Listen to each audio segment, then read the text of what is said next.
Threats are still very real. They're very dynamic, and we are monitoring them literally in real time.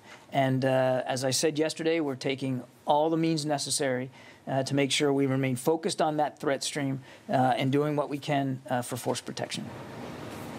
A couple of questions. First for you, John. Have U.S. troops begun retrograde withdrawal from the airport? We have begun retrograding. Can you say anything about the number who have left? No, I cannot. And then, General Taylor, for you, please. The numbers of military aircraft who have left are relatively consistent with where they've been for several days, but the number of passengers on them is down from where it was. Does that mean that the U.S. is now starting to move some equipment, military equipment on those, or are there planes that are going out just not full? As we said, our mission to continue evacuating those as required and to meet the mission requirement by August 31st is what the commanders are executing. So does that mean that you're starting to take some equipment out on these aircraft, or does it, or do you not have enough passengers? Yeah, there is equipment leaving on those flights that was originally planned. And then if I could ask one more, since have there been any attacks? General McKenzie talked about how the Taliban had thwarted some attacks before Thursday's attack. Have there been any other cases that you're aware of that the Taliban have actually stopped attackers from getting in towards the airport? I don't have specific reports of that, other than, as you can see, as we just talked, the security of the base is the most important thing that we're doing to allow us to continue our mission. Thank you. Yeah. David. So, John, you said the threat at the airport remains active and dynamic. Is it fair to say that whether or not those people killed last night deserve to be on the face of the earth or not, that the threat at the airport remains unchanged? I wouldn't say that it remains unchanged. I didn't say that. I said it remains active and dynamic, and it does. Is it as serious as it was yesterday? It is a serious threat. I'm not sure how any potential terrorist threat can be anything other than serious, or that we shouldn't take it seriously. It's serious. Yesterday you denied the Taliban claim that they had assumed responsibility for security at some parts of the airport. Is that still the case, that the Taliban do not provide security at the airport itself? That is still the case. And is that going to remain the case until the end, or at some point do they have to move into the airport to keep the crowds at bay while those last planes take off? I'm not going to talk about the specifics as we get closer to the end. Let me just say this, as clearly as I can, we will maintain the ability to defend ourselves and our operations all the way through. Yeah, Lucas. John, did the Taliban in any way provide any intelligence or any support with this drone strike that killed those 2 ISIS terrorists? I'm not going to talk about intelligence matters one way or the other. Rule it out. I'm not going to talk about intelligence matters one way or the other. Taliban supporting this drone strike in any way? We had useful intelligence on our own to conduct this strike. Do you consider the Taliban and the Haqqani network separate entities? Lucas, I'm not going to give you a breakdown here, a characterization of the Taliban or Haqqani. Now, Lucas, you got to remember what we're focused on here, and that's on getting more people out and getting our troops out, completing this mission. And I'm not sure what benefit it does for me to try to characterize one group or another. We know that the people that the deputy leader of the Taliban is Surjan Haqqani, who has a $10 million bounty on his head. People should know. Are these separate entities, or we know that there is a certain matter of commingling here. I mean, there's a marbling, if you will, of Taliban and Haqqani. What I'm pushing back a little bit on you, Lucas, is the relevance of that discussion to what we're trying to do today, which is complete an evacuation safely and to get our troops and our forces at the airport out safely. That's what we're focused on. One more question. Every major newspaper and television news outlet has said that the U.S. military brass recommended to the president to leave 2,500 troops in Afghanistan, not pull out. Have you asked any of those outlets for a correction? I'm sorry, say that one again. Every major newspaper and television news outlet has reported that top Pentagon brass, from the defense secretary to the head of U.S. forces in the Middle East and Afghanistan, the chairman of the Joint Chiefs recommended to the president that 2,500 U.S. troops should have stayed in Afghanistan, not been pulled out. Have you asked any news outlet for a correction to those stories? Thanks for repeating it. We don't make it a habit to talk publicly one way or the other. Right, wrong, up, down, more or less, about the advice and counsel that Pentagon leaders give the commander-in-chief. What about correcting the record? Louis. Has there been another helicopter evacuation recently? Oh, I don't think there has been. No. Okay.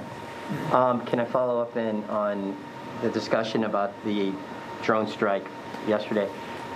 It's been characterized as being retaliation, as being reprisal for the bombing at the airport. Is that accurate, or was this something that, as part of your over-the-horizon counterterrorism planning, you were already targeting? This was a little bit of both. I mean, we have the ability to conduct over-the-horizon counterterrorism capabilities. We've talked about that. This certainly fits in that mold. But it's not coincidence that it happened just a couple of days after we lost 13 brave service members. And can I ask Barbara? again, you're calling one a planner and another a facilitator. I believe that you're saying that one, that's correct, right? That's the characterization of these two individuals. What is the difference? I mean, and what makes them targeted? Obviously, thanks for your question, but that is the clarification, planner, facilitator, that are those that would have the ability to facilitate or help plan in attacks, and that, as we said, gave us the ability and the authority we had to conduct those missions. And were they involved in planning an imminent attack? We're not going to go into detailed intelligence information that led to that attack or that strike or future operations. Thank you. Yeah, Barb. Couple of things on the strike.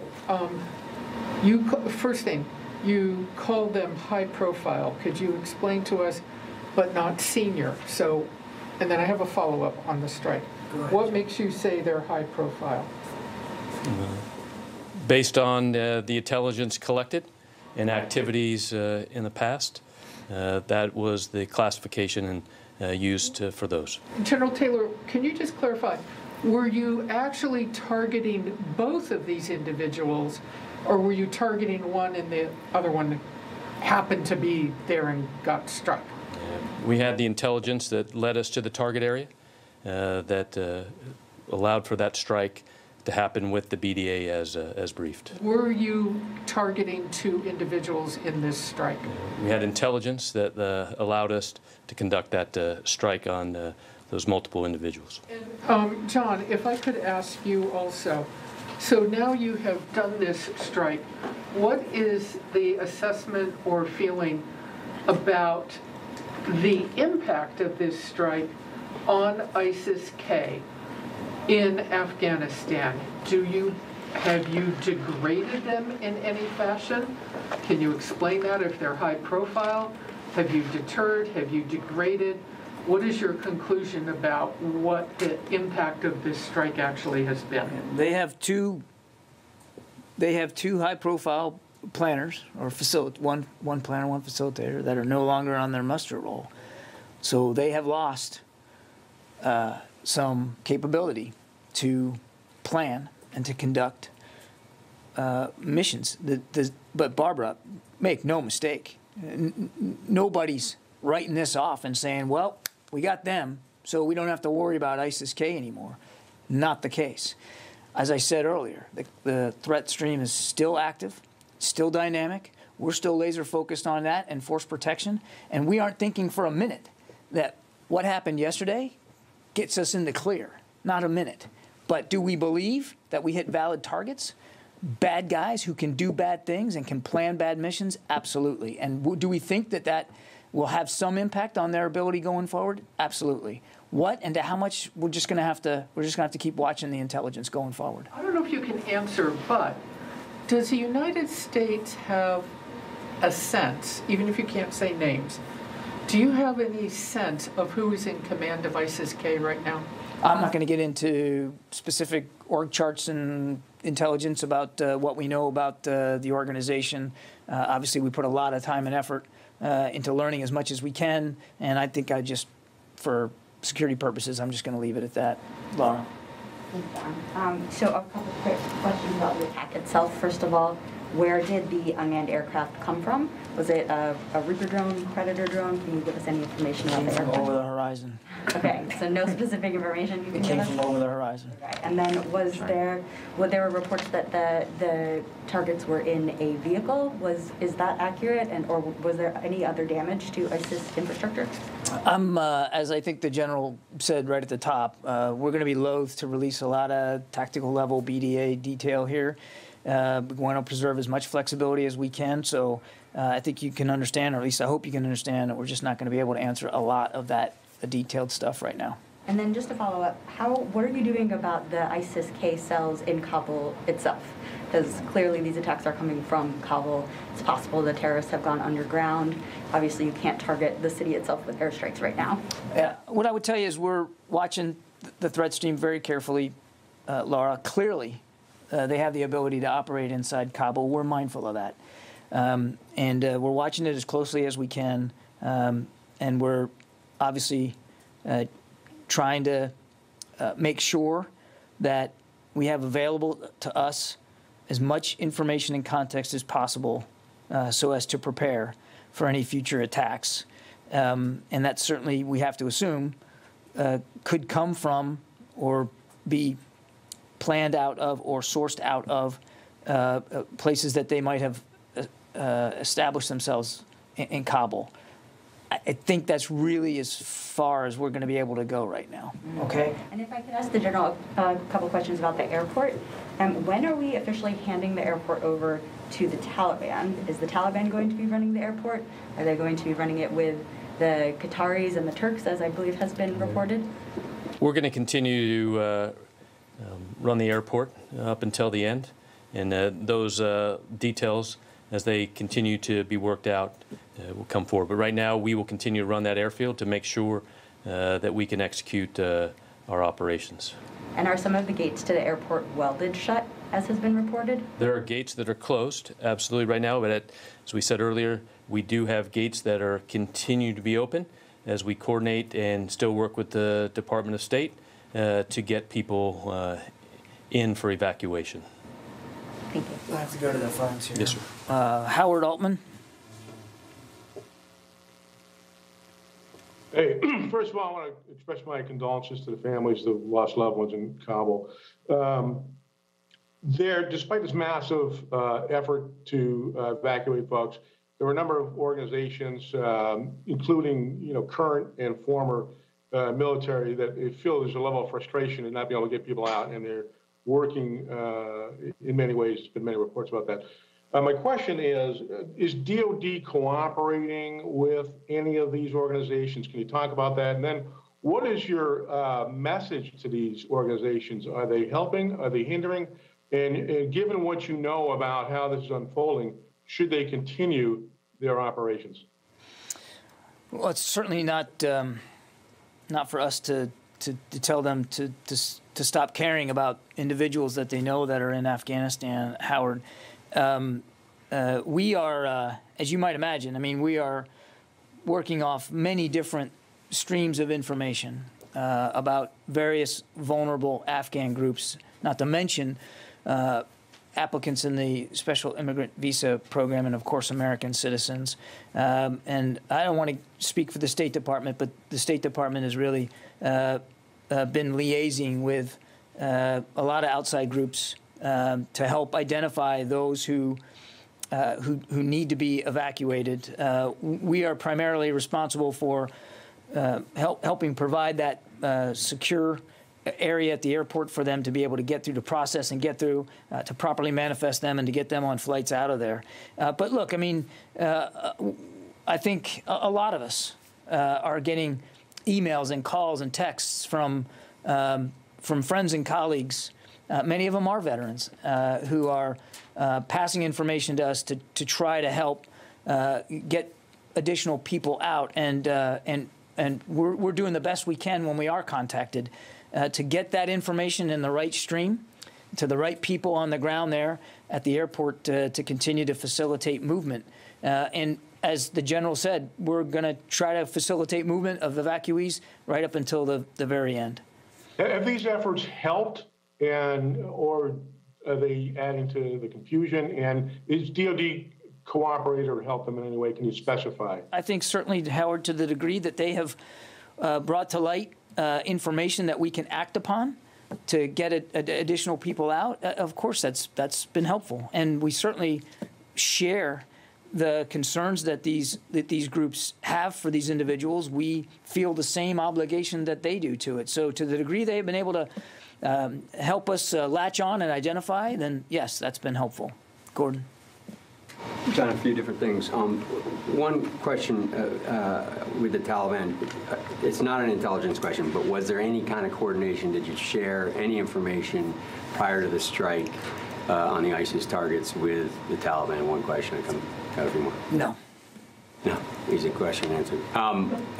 And turning to the preparations for folks coming back, is there a total number of people you have, evacuees you have on domestic bases here, plus those kind of on the step to come back? So all the different hubs plus the bases, do you have a total number there? I don't have it with me, Gordon. I think you heard General Van Herk yesterday. We've got just under 7,000 SIV applicants at U.S. military installations across the country. He's opened up additional installations to try to get us to a capacity of maybe as much as 50,000 if we need it. I think, but he gave that number yesterday, and I think I don't think that number has changed appreciably over the last 24 hours. But before I jump off there, let me just check and see if I've got an updated number in Europe. I got it here somewhere, I think.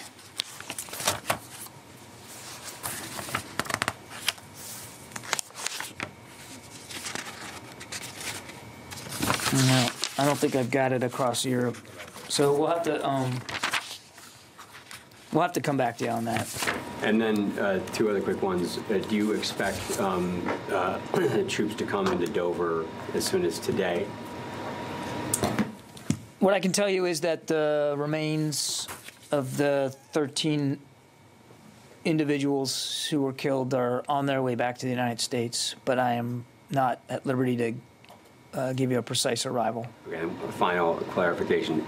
What struck in the target from last night was a planner and a facilitator, or they are both considered kind of both? I didn't quite understand.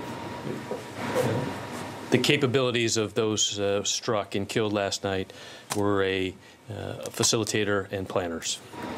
So yeah, we're not going to get into this one was this one was this. A capability kind of planners of facilitators and planners. Yeah. Were you aware of them before? Like I said, we're not going to discuss the intelligence that led up to, than it did with the intelligence that we had. Allowed us to conduct that strike. But you can't say if they were even individuals who were already on the U.S. radar as high-profile people. We had intelligence on the target set that led us as we continued to work up that to conduct that strike. Can I ask one more on the over-the-horizon efforts? If I'm not mistaken, we look back and the last time that we saw that the U.S. announced a counter-terrorist strike in Afghanistan was February of 2020.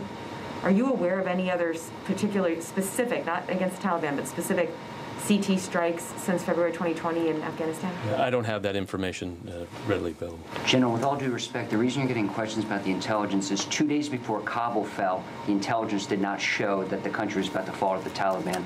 That's why you're receiving questions about the intelligence of this target, just how serious these ISIS fighters were. No, I understand that. And well, Dan, and I understand that people, we're not going to go into the details of the intelligence that goes into that. Are they plotting an attack on U.S. troops at the Kabul airport in the next few days?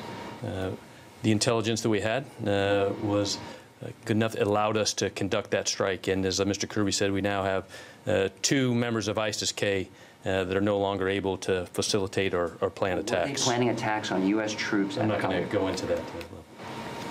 John, are you Yeah, Tara. expecting the Secretary and the President to greet the caskets at Dover? I don't have any schedule announcements to make with respect to that. John, I'm a little unclear on what I think each of you said when you were talking about the presence of the Taliban at the airport.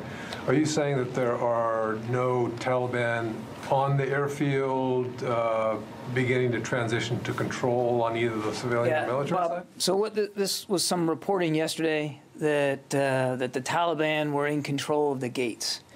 And then there was reporting that we were shutting down all evacuation operations in the course of a day. And my point yesterday was those are not true. We're not shutting down evacuation operations. We're going to continue going to the end. We are still in charge of the airport, and we are still in charge of security at the airport. Okay. And what was true a few days ago is still true today. The Taliban have checkpoints around the airport in a loose perimeter, if you will, but they are not manning gates. They are not at the airport doing security roles or anything like that. They're not at the airport. That's They're not at the airport. Okay. Yeah. No. Yeah, Andres. Just going back to the drone strike, you obviously can't give specific names of countries, but did you notify any countries through which the drone may have had to fly through before the strike? And which committees on the Hill did you notify prior to the strike, if at all? I don't. As far as I know, there was no notifications that did or needed to happen beforehand. To countries or to the committees? No notifications that were needed to be done beforehand. Yes? You're not revealing the names of these individuals, but you know them, right? And do you know the nationality of these individuals who were killed in the drone strike yesterday? We know who they are.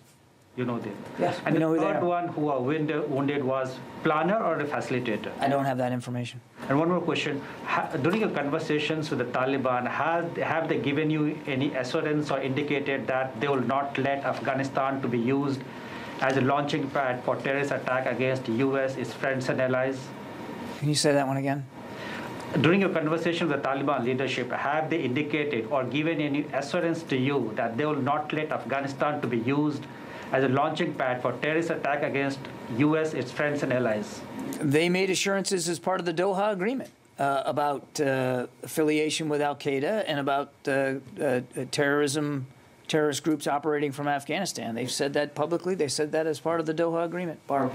Do you have any indication of the level or types of foreign fighters that may have flowed into Afghanistan in recent days and weeks? I do not.